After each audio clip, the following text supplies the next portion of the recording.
ተስፋ አድርጋለሁ ምንድነው ኢየሱስ ክርስቶስ አምልኩኝ እኔን ብሏል መጽሐፍ ቅዱስ እንደሚለው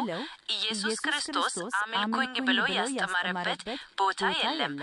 ይልቁንም እግዚአብሔር ብቻ ሊመለክ እንደሚገባ ያስተምራል ለምሳሌ ማርያም አምልኩኝ ብላለች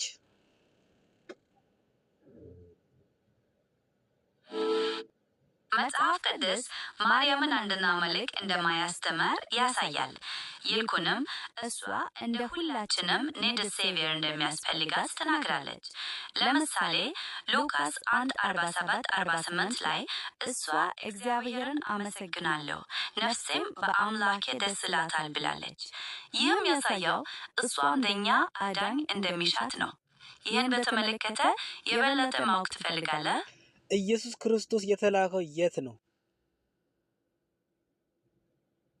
ኢየሱስ ክርስቶስ የተላከው ወደ እስራኤል ሕዝብ እንደሆነ መጽሐፍ ቅዱስ ይናገራል ለምሳሌ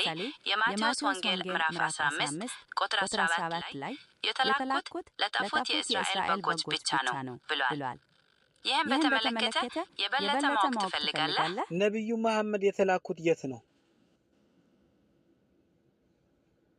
ነብዩ መሐመድ ወደ የሰው ልጅ ሁሉ እንደተላኩ የእስልምና መጽሐፍት ይናገራሉ ለምሳሌ ቁርአን ምዕራፍ 21 ቁጥር 77 ላይ ለዓለማት ሁሉ እዝነት አድርገን እንጂ አላክነህም ይላል የሚያሳየው መልእክታቸው ለተወሰነ ህዝብ ብቻ ሳይሆን ለሁሉም እንደሆነ ነው ይህን በተመለከተ የበለጠ ማወቅ ትፈልጋለህ መጽሐፍ ቅዱስ ላይ ክርስትናን የሰበከ አንድ ነብያት አለ በመጽሐፍ ቅዱስ ክርስትናን የሰበከ ነብይ አልነበረም ክርስትና ተመሰረተው የኢየሱስ ክርስቶስ ትምህርቶችና ህይወት ላይ ነው ነብያት የብሉይ ኪዳን ነበሩና ስለ መሲሁ መምጣት የተነበዩ ነበር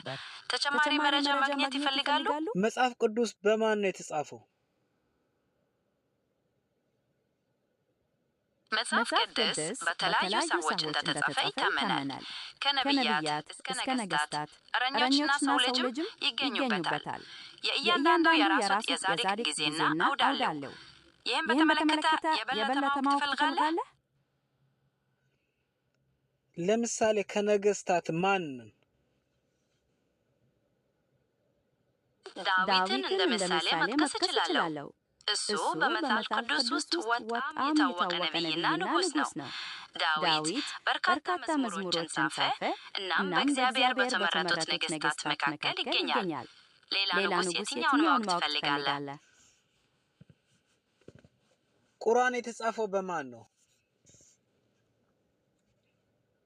ቁርአን የተጻፈው በአንድ ሰው እንደሆነ ይታመናል ይልቁንም በነብዩ መሐመድ ዘመን በተለያዩ ሰዎች ተጽፏል ቁርአን በመጀመሪያ በቃል ሲተላለፍ የቆየ ከዚያም በጽሁፍ ተሰብስቦ ተመዘገበ ይህን በተመለከተ የበለጠ ማወቅ ትፈልጋለህ አንቺ ስምሽማ ዘህራ ነው መሆን ያለብሽ አይ ስሜ ዘህራ አይደለም እኔ ጉግል ላይ ነኝ እናም የተለየ ስም የለኝም